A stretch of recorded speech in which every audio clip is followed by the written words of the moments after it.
Hello, today is Friday, April 22nd, 2022. My name is Emma. I'm interviewing Esmeralda Dimas for the South Texas Archives at Texas A&M University, Kingsville. This is part of the Voices of a Pandemic Oral History Project in partnership with the Voices Oral History Center at the University of Texas at Austin.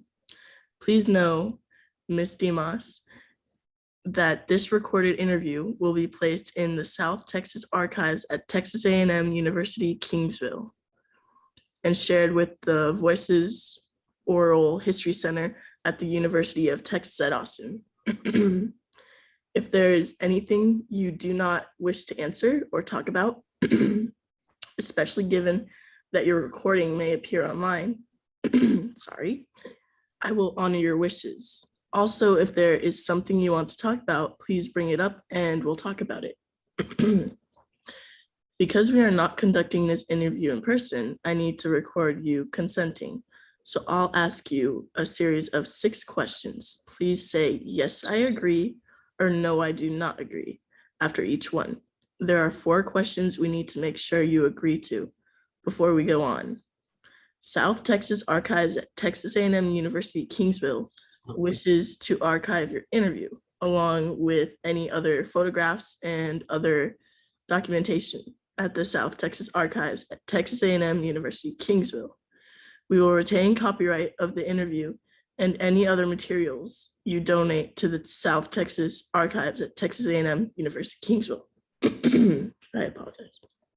Okay, the first question is, do you give us consent to archive your interview and your materials at the Jennigan Library at Texas A&M University of Kingsville?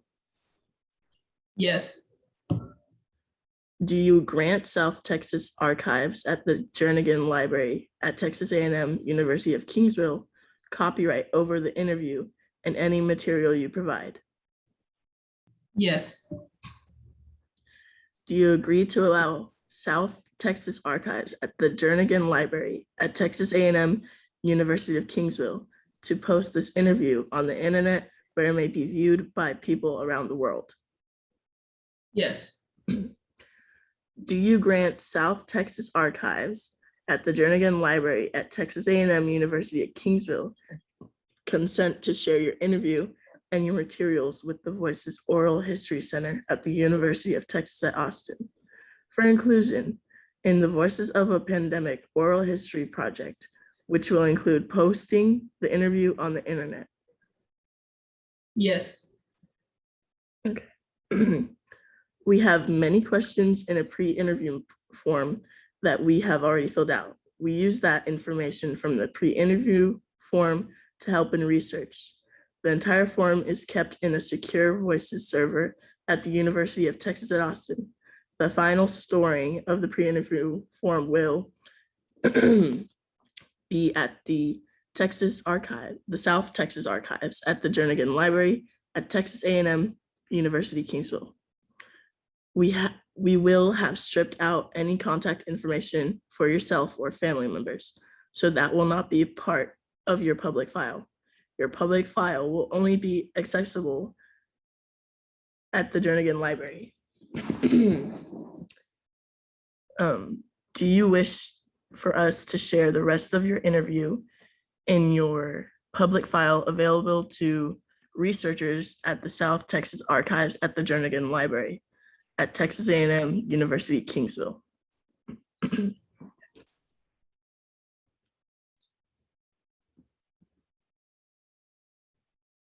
Yes? Yeah. Okay. Yeah. On occasion, Voices receives requests from journalists who wish to contact our interview subjects. We only deal with legitimate news outlets. Do you give consent for us to share your phone numbers or your email with journalists? Yes. Okay. This is the working protocol. The project question is, okay, wait. I'm going to go to the other questions. Tell me a little bit about your experience with COVID-19. Honestly, with COVID happening, it was just so weird. It was out of nowhere. No one saw it coming. I mean, you would see it in the news. I would see it in the news every morning before school for about a few months, actually. And I would think, this would just kind of blow off. It won't ever come to the United States. And if it does, it won't come to the Valley. I don't know why I always thought the Valley was like this sacred place where nothing could ever happen there, because nothing ever happens there. But it was so odd how it happened really quick from a foreign country. It comes to our land and then it comes to the place you live. And that experience is shocking because, I mean, I was only, 17, and I was trying to figure out where I was going to go to college, what was I going to do for my senior year. And honestly, when it hit when I was in my junior year, I was going into spring break, and I would think, like, this is never going to happen. And I'll end up coming back after a week of spring break. But then eventually they just extended another week. And before you knew it, we were going to school for the rest of our 2 months in my junior year. So it was pretty scary at first, I would say. Okay. How did you first learn about COVID-19? I guess it was around New Year's, around the ending of December, I believe. And I was seeing all this stuff coming up in the news in China and everything. And I was watching, I come home from school and I sat down on the couch with my parents and we were watching the news. And that's what we started hearing, COVID-19, COVID, a new virus that's coming up. And at first, in the back of my mind, I thought, okay, this might be bad. But then eventually I'm like, who cares? I was just a kid. I didn't understand the gravity of how bad it could have gotten and how it did get. So finding out through the news, and then they started talking about it in school, that was the leading conversation in class. And I don't know, I guess we all thought it was going to be okay. Okay. What was your initial reaction to the information about COVID-19? To be honest, I really didn't care. I did not care at all. I didn't care. I was just focused. I was focused on other things. I wasn't focused on what was going on in the world. I didn't care about news. I didn't care about political things that were going on. I was just focused on finishing the rest of my junior year, figuring out what I need to do to start off my senior year in a good standing, and then it just blew up, Understandable.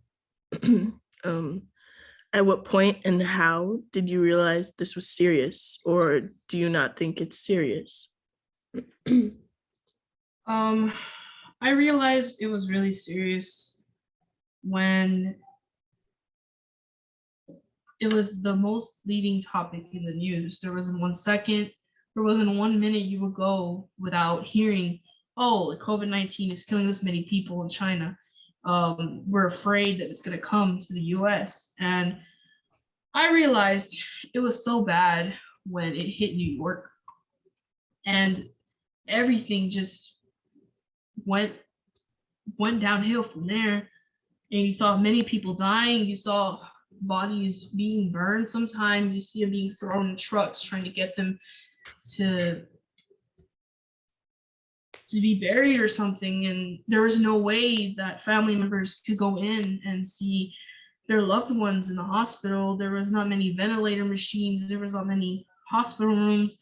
And you would think, this is going to be bad, and it's scary. It was a shocking experience to see all that in the news.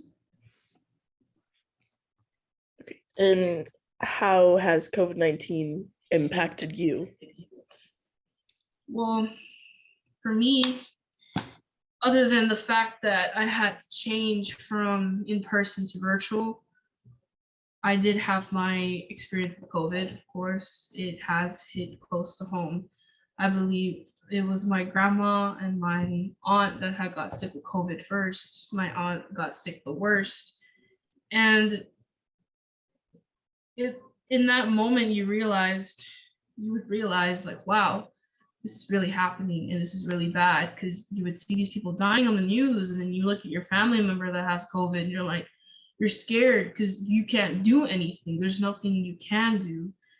And all you can do is just sit in your house and separate yourself from them, because you can't help them. You can't be close to them. All you can do is call them, but you call them and you can't even talk to them because they can't breathe. They have immobility. They can't do anything. So the effect it would have on somebody is just, it's horrible. How is going out into the world during COVID-19 different from pre-COVID?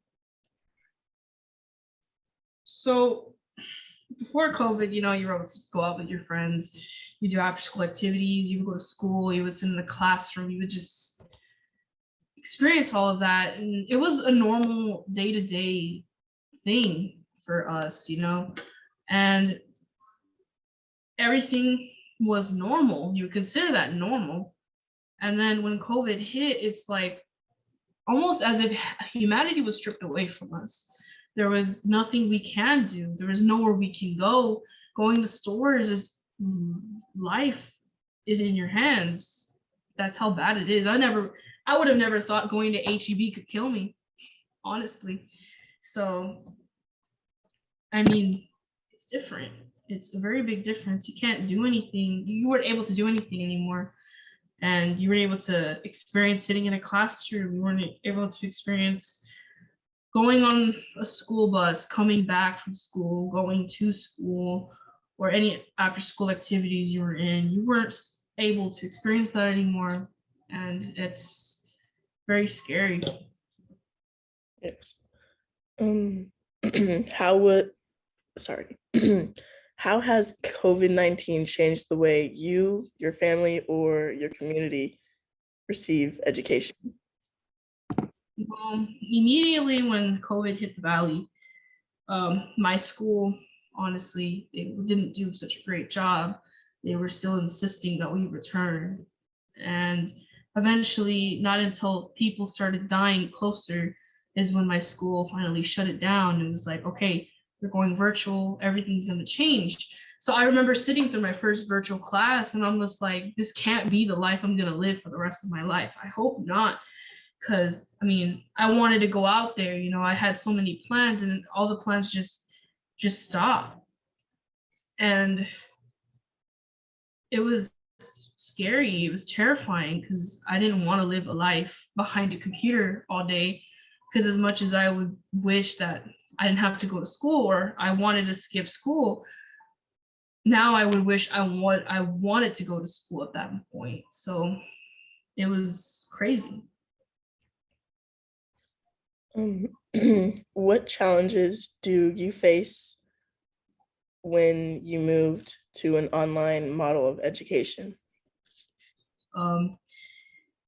Motivation, very, very big lack of motivation, and you didn't want to sit through classes anymore. It's kind of like you just sat there, you mute yourself, you turn off your camera, and you're behind your phone the whole time, or you're doing other things, or you just start playing video games in the middle of the lecture. That's not normal. It really isn't.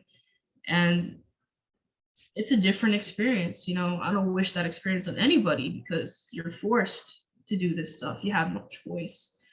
And it's a very big difference. Very big difference. How, if at all, have schools helped your community during COVID-19? My school would still give out lunches. They would have lines and stuff. You would go and you would pick up your lunch because I know there's a lot of kids from where I'm from, a lot of poor community, because I am from a poor community, and not a lot of them would have the access to make food. A lot of people couldn't go out at all. So my school still kept serving lunches where you can go up in front of the school and they come and they drop off a little bag or a little box with some food you can have for all your siblings, not just for the student, but for your entire family. And that's a really big blessing because a lot of families didn't have that opportunity. Has your own education been disrupted as a result of COVID-19? If I'm being honest, yeah, it really has. My learning skills, my test taking skills, all the skills that I've gained throughout my 10 to 11 years of school went downhill and went down the drain, honestly. So now that I'm in college, it's just different now because I'm trying to get used to going to class every day, trying to do work in comparison to just 1 year of online only virtual, hardly any homework, if I'm being honest with you. You're able to cheat on tests. You're able to text during lecture. You're able to have your phone out. You're able to play video games. You're able to eat. You're able to cook during class. And then now that I'm in college, I'm trying to get used to the old routine that I've been taught for my past 11 to 12 years. And I didn't think that 1 year of virtual classes could change my way of learning, and it did. Did you ever get your vaccination? I did. I have three of them. I have the other two, the 2 Pfizer shots, and I had the booster shot recently. Good. What was that like, getting the vaccine? It was honestly scary, but shot's shot. I mean, it was a little scary because I didn't know if it was gonna work. I heard a lot of stories like, oh, people die because of the vaccine. Like the vaccine is bad, religious people saying that, oh, that's like the devil, and honestly, I didn't care at first, but then through TikTok, because it came really trendy. You would hear all these theories about the vaccines and you would get scared, and I got scared. I got scared at one point. I'm just like, I don't want this in my body because I don't know what's going to happen to me. But eventually I learned that I have to take a leap of faith and I guess do it for the well-being of my family and my community. What kind of concerns or questions about healthcare have emerged as a result of COVID? Well, I honestly believe that I would never be able to go to the doctor again because of COVID. It's kind of funny, but I honestly thought that I would never step foot in a doctor's office ever again, or the dentist or anything. I thought everything was going to change. I thought everything was going to be stripped away from us because so many people were getting sick, so many clinics, so many hospitals being filled. And I thought, if something were to happen, what would I do? There would be nothing to do. So I honestly was scared that healthcare was just going to go away, Have you had any mental health impact or challenges? Yeah, big time. Part of my life I struggled a lot with like anxiety. I had my fair share of depression. So when I was locked away in my house for a good 2 years, I got more scared to go out in the world again because you get so used to being just around your family that seeing other people, being around other people and going out is like terrifying to you now, not just because of the pandemic, but just because of your mental health. You just don't want to go out anymore. And I see myself struggling with that still every day till now, because I feel like COVID really, really hit everybody at their weakest point. And I was just trying to figure out how to make yourself better and try to figure out how to fix the stuff that was broken during this whole social distancing thing. And it's just it was really hard for a long time. How has COVID impacted your work or your family's work? Never really worked. I never got to work, but I was like helping out at a church for a while. So that was basically my volunteer work. And I was trying to get, all these hours so I can get into a better university or get into a university, because a lot of, colleges were requiring community service. And so I took advantage of volunteering at a church that I go to. And all of a sudden when this happened, I couldn't do that anymore. And like, I didn't have the hours, I didn't have enough hours of community service. So I was honestly scared that because COVID took away my volunteer work, I wouldn't get into a university. But, and my parents, they don't work. My dad's retired, so they didn't have to worry about that much. It's just worrying about how the economy was affected, because if the economy was affected, then he wouldn't get his paycheck because the government pays him. Okay. Do you have any concerns about finances? Finances? No, never really was afraid of losing any money or anything. I was really blessed throughout this pandemic, but a lot of people weren't. That's good.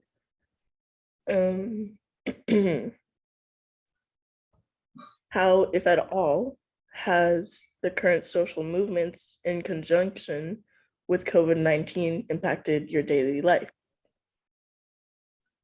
With all these social movements out here, honestly, I wish it would have happened in a better time, because I would have loved to take part in all this, like these protests that were going on. I would have loved to take part in it, but it just happened at a horrible time. It happened during COVID, and I wasn't gonna risk my life to go out there, and a lot of people did, and a lot of the COVID cases just they spiked up really bad, and everything started getting worse because of it. So I'm not gonna say it was a horrible idea, but I'm not gonna say it was a good idea either.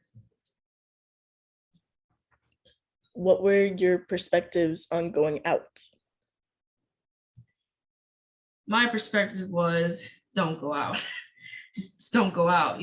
Like, I was really big on, might as well just stay here. If I'm walking around in a mask, might as well just stay in my house and just not do anything. But I understood that there were things that needed to get done in the house, so we had to go out regardless eventually. And so I know that my brother was really afraid of doing a lot of outside stuff, but eventually, I got used to it. Got used to wearing masks. Mask was the new fashion trend now, so it worked out for the better. But I honestly was very against going outside for a long time. How about wearing masks? How do you feel about that? For a while, I was really big on it. I was like, you'd have to wear it all the time. It's really dangerous for you to not wear it, especially in large crowds, and just going out shopping, no matter where you are, no matter where you're at, anybody could sneeze and that's it. Somebody's life could be taken away, because that was the severity of this pandemic, and it was scary. So I was really big on it for about a year, and then eventually, like, I got my vaccines, and I'm like, okay, like, I honestly stopped wearing masks, because I'm just like, it's whatever, right? But COVID is still out there, so. Do you think there will ever be a cure for COVID-19? My personal perspective on a cure is possibly not. I find it not impossible though, but I find it really rare because I mean you have all these other plagues, you have all these other pandemics that went around. I mean, nobody has the cure for the flu, nobody has the cure for any other disease that's been out there. You only have like vaccines. So I mean the flu has been around for a long time, and the only thing they could come up with was with a vaccine. So I would think a COVID cure, I kind of doubt it, because I mean you have the flu that's been around for a long time, decades, and you have this new virus, and honestly don't think there would be a cure, but then again, you never know. Did COVID-19 ever interrupt any goals that you might have had? Definitely did. I had big plans for my senior year. I mean, my senior year was going to be my state year for marching band. So I was pretty excited for that. And I was excited for going, I was in a state advancement for solo and ensemble, and I was excited for that too, but all that went down the drain. I was going to get a job. I was going to do more community service around. I was going to work at the animal shelter. I was doing all this stuff, and it just kind of slipped away, it was stripped away from me. So, I mean, I had high goals, and I guess didn't work out. Okay. Is there anything else you would like to share with me about your experiences with COVID-19 that I have not asked about? No, that is about it. Okay. Well, thank you for letting me interview you. I hope you stay safe and have a great rest of your weekend. Thank you, you too.